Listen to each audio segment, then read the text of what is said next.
Afternoon, everybody. Hi. Yeah, I know it's a surprise for all of us, some more than others. But don't look so somber. He would want us to celebrate. And he always likes to be early for everything, so we didn't know it included his death. But, we keep moving. I really wondered what I'm supposed to do, because I'm supposed to give a tribute, which means to express your feelings.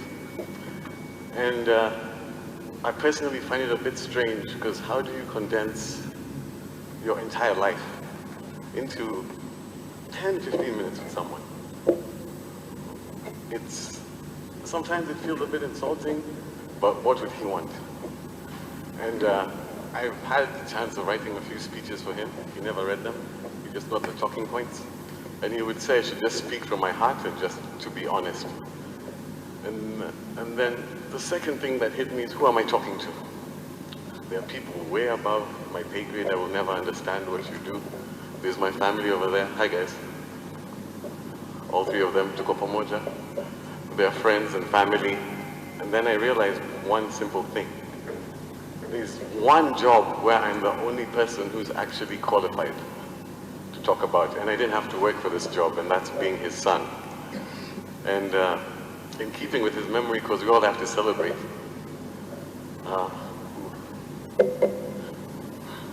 Don't worry, relax.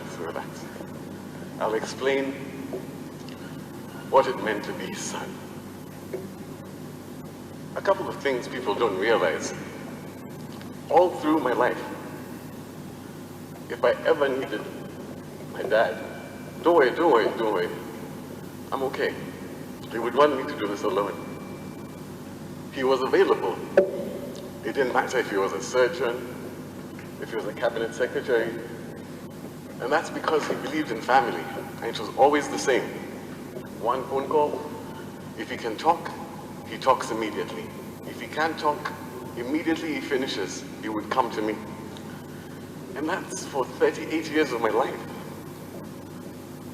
And it's funny, I'm happy people touched upon it, because I used to get the usual questions of, how was it being raised by this Kali person, etc. I never saw that person. I'm the same with my mom. That's why I really love this picture. This is all I saw. He just smiled, and to put it very simply, he always just kept it very simple. They kept telling me all the time, I don't know if they even realize this, all they said is just do what you're supposed to do when you're supposed to do it. It's that simple. And that's all he did. And it's great watching him over time. Everybody always talks about his successes. But I'm blessed because I got to see when he failed. And I realized everybody forgets when he failed. Because I saw how he reacted. And what hits me more, if I feel like that, the person who knows a lot more is my mom. Because as I have a child now, by the time it reaches your child, it's really stressing you. Do you know what I mean? It's stressing you. And I'm grateful for that. So I won't take too much time. The person who needs to take the most time is the person who spent the most time with him. But I'll just say 3 things that I hope everybody can take away. Number 1, family is the most important thing. You never know when you have time. He knew it. He gave me time. And he always did what he was supposed to do. A CS who still gave lectures at the university, because yes, my name is there. There was never a pomp or ceremony. The funny thing is, he never looked for any of the offices. All he ever did was what he was supposed to do. And if he saw that there was something that was wrong, he just continued. If the office looked ugly, it's like, this office has to be revamped.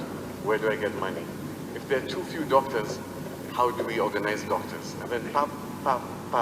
And whenever he got an office, the other thing I remember is he was always waiting to retire. He was waiting to leave. The discussions were, what's going to happen when I leave the university? Next he's appointed somewhere. Next he's appointed somewhere else. And that makes me feel strange, because I spoke to him, I was with him all through. But when I was talking to him before, I was really talking to him about, there's too much on my mind. We share several offices, so that's a very strange thing. And we have the same name, so every now and then I get a text that's meant for him, which I thought was very funny. And since we're always honest to each other, I thought that was just, it was quite funny that I could always see where he was going and how he was trying to take care of me. or what he was struggling with or how he hid it. I could go on and on because it's 36 years, but two stories come to mind. One was we were sitting with him in the house. I was struggling with something, and I came to him, and he reminded me a story which I completely forgot. I was just in high school. I was in boarding, and you know how children now, you compare yourself to other children. So I had clothes, but I didn't have the cool clothes that all the other children were wearing, and they had many of them. And I remember telling him, Dad, can I get more of this? Then he just smiled. He's like, just go up to your room, put the clothes that you have. Then he gave me some time. Then I went there. We're talking about tracksuits, because that was the cool thing at the time. I had 2 of them and 2 pairs of shoes. Like everybody had like 5. So it's like, do your friends have these? I'm like, no. Do your friends have these shoes? It's like, no. But it's like, but they have many. Sit here. I'm like, yes. So he started laughing, and that's actually what I miss, his laugh. And it was really heavy. Then I was wondering, why are you laughing? And then he said, what you do is tomorrow, you go to school, you tell all those friends who have all those clothes, ask them why they're wasting so much money buying so many clothes, that they should look to you who only has 2 that are lasting for this long, and you go and tell them this exact thing. I'm sorry that you have to do so much for other people, but look at me, I'm the standard. So if you have these, then you're okay. So those are the small things I think about. He made me realize, stop comparing, just do what you're supposed to do. When you're supposed to do it, it's that simple. Everybody makes it seem so hard. But if you just tell somebody the truth, they won't be happy. But if you're doing it properly, that's it. Trust in God. The same quote that's in one of our desks, for the Lord did not give us a spirit of fear, but of faith, hope, love, and sound mind. And that's what my dad is. He was always hope. And that will continue. I think, like I keep saying, I can just keep on going. But the last one, this one goes to everybody. Towards the end, one quick note, I have to say this for the doctors.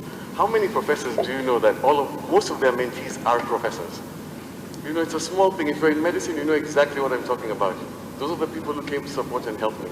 Always his mentees, he spent time with them. Every one of them has an individual relationship, a lunch, a coffee, a phone call, a funeral, a wedding. And that's what impresses me, because that takes time. It takes time to be human and spend time with people. That's one thing we're all missing. So forget pomp, ceremony, anything. Spend time with people. That's what he would want you to remember. Talk to the person next to you. Find out what's going on with their children. Just spend time with them. And he kept telling me this thing.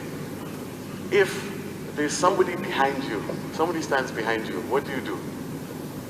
You protect them.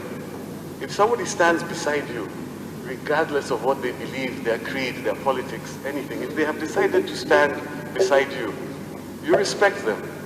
It's literally that simple. And the last one, which he told me, if anybody stands in front of you to push you back, then it's fine. You smile and look at the people beside you and behind you, and you show them the strength that you have now. So with that, and you trust in God, you'll be okay. So if we all do that, I think we can all be better. We can honor his memory. It's good he did all of those things, but he only reached there because he kept it simple. Do what you're supposed to do when you're supposed to do it. Thank all of you for coming to spend time and see my dad rest and spend time with the family. We'll still be here. Hopefully we'll become friends. Regardless of wherever you are still who you are. So God bless you all. Thank you.